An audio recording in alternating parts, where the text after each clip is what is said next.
petit, je peux avoir la place? Kun ga mutumin naku kun wai shi nan wai bai shan Hausa.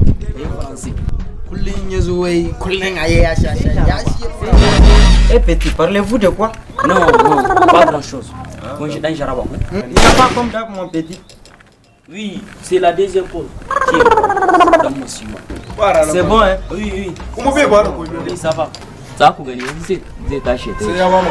Yanzu zai tashi. Wannan hannun kamar wani dan sunna. Moi je pars. Ok.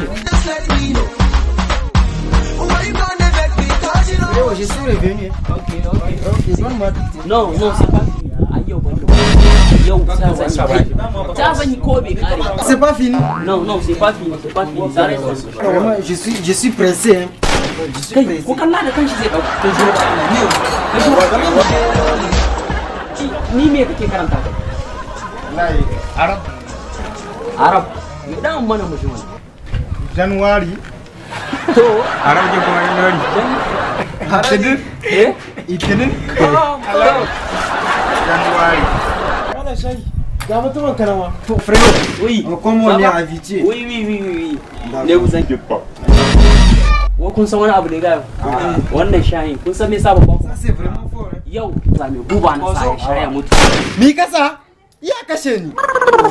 To. Yana ma kana jin Hausa kenan. C'est un peu. C'est un peu. Ya yi Hausa shi kashi dan iska. Kun san haka ma wannan Allah mu ci uwa shi Allah. Gaskiya ne. A ci uwawa. Kun dan iska ƙara Hausa ko?